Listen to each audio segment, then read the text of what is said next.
Salam sejahtera bagi kita semua. Saya Ulung Ganang Wicaksana dari Hukum 2019A yang akan mempresentasikan jurnal dengan judul Refleksi atas Pemisahan Pemilu Nasional dan Pemilu Lokal yang dibuat oleh Bapak Roni Luhugai selaku dosen Fakultas Universitas Widya Mataram Yogyakarta. Hal ini merupakan pengganti UAS mata kuliah hukum pemerintahan yang diambil oleh Bapak Roni Luhugai. Nah, yang pertama, kedaulatan rakyat menurut konsep demokrasi negara atau negara demokrasi seperti Indonesia, yaitu dari rakyat, oleh rakyat, untuk rakyat. Tiga hal tersebut merupakan tolak ukur umum pada negara yang disebut negara demokrasi. Nah, yang kedua, pemilihan umum yang disebut pemilu, hal tersebut merupakan penggantian atau mekanisme penggantian pemerintahan yang lama diganti dengan pemerintahan yang baru dengan mekanisme pemilu, yaitu rakyat memiliki suara untuk memilih calon pemimpin atau pengganti di pemerintahan tersebut dengan menggunakan hak konstitusionalnya. Di era reformasi saat ini, pemilu mengalami perkembangan maupun perubahan atas pemilu-pemilu sebelumnya. Di tahun 2019 terjadi atau telah diselenggarakan pemilu serentak dengan 5 kota untuk memilih presiden, DPD, DPR, DPR provinsi maupun DPRD kabupaten. Dalam hal tersebut telah ada putusan dari Mahkamah Konstitusi terkait opsi-opsi untuk pembuatan pemilu serentak di tahun 2024 yang akan diuji coba pemilu serentak dengan beberapa opsi yang diberikan oleh Mahkamah Konstitusi. Yang pertama, pemilihan umum memilih DPD, DPR, pemilihan presiden dan pemilihan gubernur serta pemilihan bupati. Yang kedua, pemilihan DPR, DPD, presiden, gubernur dan DPRD. Putusan MK telah memberikan opsi terhadap pemilihan serentak yang akan dilaksanakan pada tahun 2024 dengan beberapa opsi. Salah satunya adalah pemisahan antara pemilu nasional dan pemilu lokal. Dalam hal tersebut dipisahkan pemilu nasional yang termasuk pemilu nasional, yaitu pemilihan DPD, DPR RI, pemilihan presiden, dan pemilihan lokal seperti pemilihan gubernur, pemilihan DPRD kabupaten maupun DPRD provinsi serta pemilihan bupati. Nah, lahirnya pertentangan terkait pemilihan serentak yang akan dilaksanakan pada tahun 2024 melihat pelaksanaan pemilihan serentak 5 kota pada tahun 2019 yang memiliki banyak kesalahan maupun banyak permasalahan yang terjadi pada pemilu tersebut. Selain itu, pemilihan serentak 2019 dianggap sangat efisien. Namun dalam hal tersebut pemerintah harus siap dalam menggabungkan semua pemilihan dalam satu pemilihan tersebut. Urgensi pemisahan pemilu nasional dan pemilu lokal merupakan hak warga untuk memilih secara cerdas, dan pemilih umum serentak ini terkait dengan hak warga negara untuk membangun peta check and balance dari pemerintahan presidensial dengan keyakinan sendiri.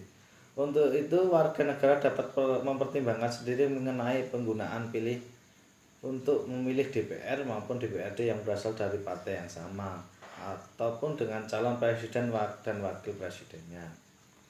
Mengacu sistem presidensial yang diterapkan oleh pemerintah Indonesia, pemilu serentak 2019, pemilu 5 kota akibat tidak maksimal menyelaraskan agenda pembangunan nasional serta visi misi presiden karena pemilih DPRD dan bupati terpisah, di mana bupati merupakan sebagai perpanjangan pemerintah pusat sekaligus sebagai penyelenggara otonomi daerah.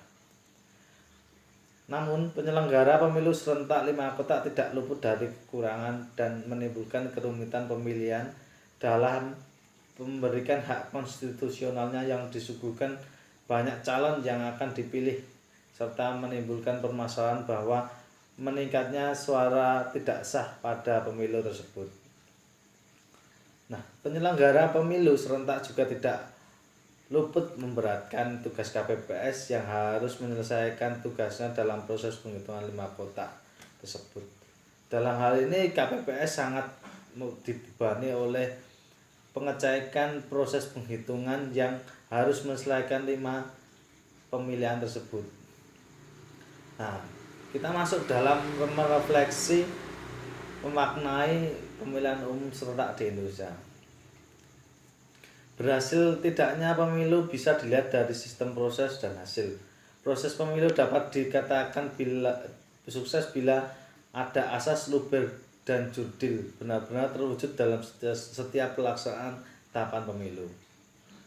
Pemilu serentak untuk kelima jenis pemilu akan dapat dikategorikan efektivitas bila mencapai tujuan atau efek yang ditetapkan, berarti melaksanakan sesuatu sesuai dengan tujuan, hak, cara maupun tujuan yang hendak dicapai. Kelima jenis pemilu tersebut dilaksanakan secara serentak pada hari tanggal yang sama, maka penyelenggaraan kelima jenis pemilu tersebut akan sangat efisien setidak-tidaknya dari segi anggaran, karena kelima jenis pemilu demokrasi merupakan substansi konstitusional.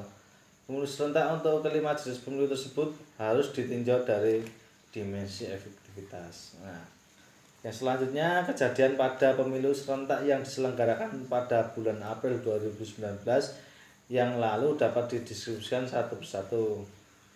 Yang pertama, volume pekerjaan KPU memang sangat berat. KPU harus melaksanakan pekerjaan 2 tahun dalam 1 bulan.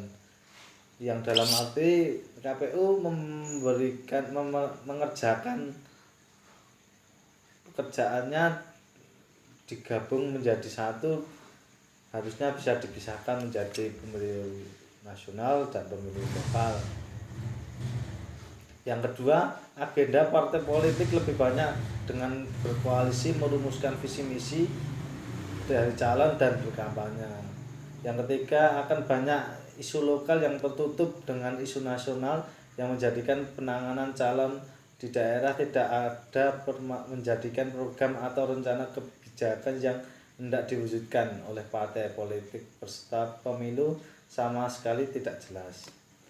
Yang keempat, program visi misi tidak digunakan para calon saat kampanye, namun cenderung mengambil jalan pintas dengan pragmatis dalam mempengaruhi pemilih, yaitu dengan pertukaran materi dengan suara. Beban di TPS maupun anggota KPPS lebih berat dalam proses penghitungan suara. Pemilu serentak dapat menyebabkan ketua KPU dan Bawaslu dan dari tingkat pusat sampai tingkat kabupaten dapat menganggur setelah selesai pelaksanaan pilkada serentak. Pelaksanaan proses penyelesaian sengketa pemilihan yang banyak di Mahkamah Konstitusi yang harus diselesaikan dalam 2 bulan merupakan beban berat yang ditanggung oleh MK atau Mahkamah Konstitusi.